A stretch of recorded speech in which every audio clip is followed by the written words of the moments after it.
What's up? Ryan K here from Refer.io, and today we're going to talk about how to overcome the challenge of finding an effective role model for your career. Now, that might not have be something that you think about, a role model. We usually think of role models being athletes that we want to become, or superheroes, or things like that.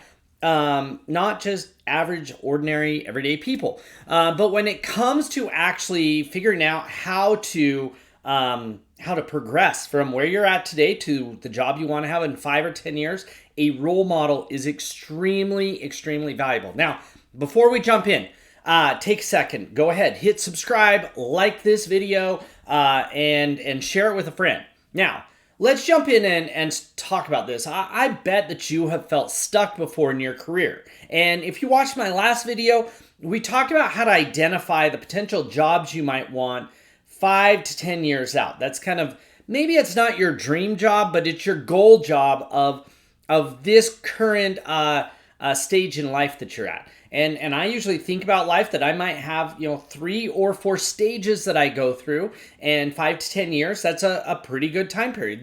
The reason why I bring it down from 30 years from a career down to 5 or 10 years is that, we change.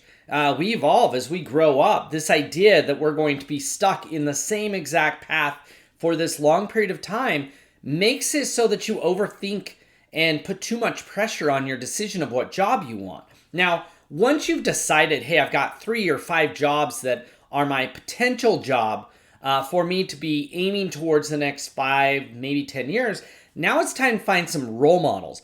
What I mean by a role model is a pattern you can follow. Generally speaking, it's really hard for us as individuals to imagine ourselves and believe ourselves in a job that is something we don't know somebody doing it. And so if that is kind of just our default, then it basically means that we're confined to only have jobs as options that somebody in our family, somebody in our community, a neighbor, somebody at church, something like that does. We want to blow this up as we take and identify 3 or 5 jobs that we might be interested in. Well, now we need to find somebody who does that job.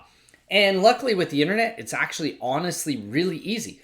Go to LinkedIn, search by that job title, and you'll find an entire list of people currently doing that job. You may need to adjust the search to make it more precise, to make sure you're only looking at people who are doing that job right now. I don't want to be looking for a role model of somebody who did it 5 years ago or 10 years ago. That's just too far ago.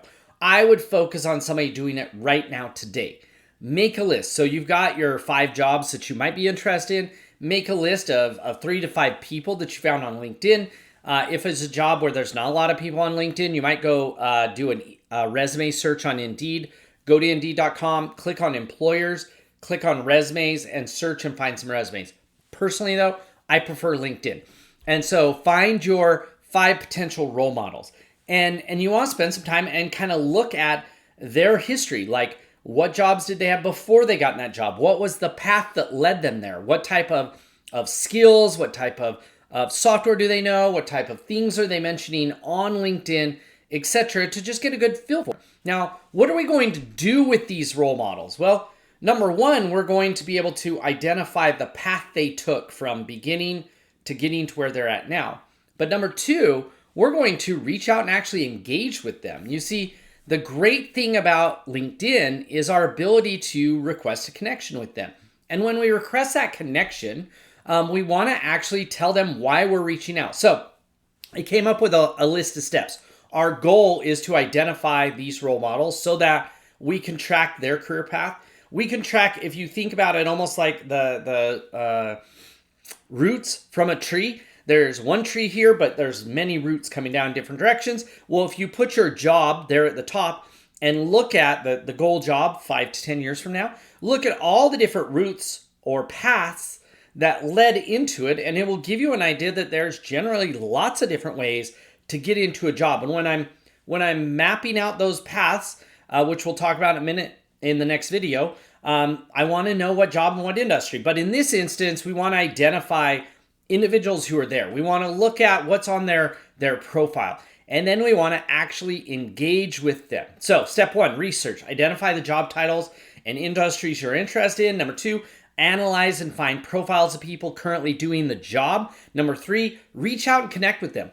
Make sure that when you do that connection request in LinkedIn that you add a note. And the note should say something like, hey, Joe, I was researching on LinkedIn looking for some individuals who do the job that I want to do in 5 years from now.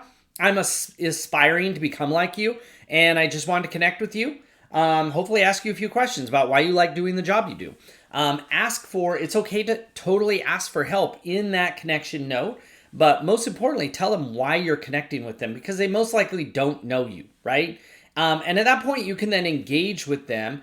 Now, in the next part, reach out, engage in the communities. Now, if you look at their LinkedIn profile, you'll see what groups they're a member of. You could also go find that same person on Facebook, see what groups they're a member of there, research and analyze their profile, see if you can figure out what associations they're a member of, either local associations, professional associations, industry associations. If at all possible, join the same places they are a member of. Not because you're stalking them, but assume that more people just like them will be a member of those associations as well. And then finally, actually network and engage. Show up to the events, go to the webinars, take part in the conversations going on, ask questions, right? The real goal here is that if you can visualize yourself as one of these people, it's much harder to visualize yourself in a job. It's much easier to visualize yourself by comparing yourself to somebody currently doing it. And do that reach out, hit them up, ask them a few questions. I personally prefer the interview style of, hey, I'd like to hop on Zoom and interview you about why you love your job and how you got there and what advice you'd give to somebody like me just starting out. Most people are going to respond positively to that. And that really is the value of taking us from, hey, we've decided what our career path options are. We've identified 5 core jobs for the next 5 years to 5 to 10 years. We've now identified role models, and we start connecting and engaging with them because we're going to want to actually interview them so that we can learn for sure that it's something we want, that it's actually a great opportunity, that it has a future, that it's something we'd enjoy doing. So remember, you are in charge of your career adventure that you're on. You are the one in the driver's seat. And this is one of those things that takes just a little bit of time each day. Identify a handful of people, reach out to them, engage, ask them some questions, get into the groups that they're a member of, ask questions there. It will really, really increase your ability to visualize yourself in this job. Now, our next video, we're going to actually talk about how to map out your journey, how to kind of create a treasure map, step-by-step map for you to follow to get from where you're at today to that job that you're targeting. So make sure you watch the video. And as always, make sure you like and subscribe. Otherwise, we'll talk to you soon.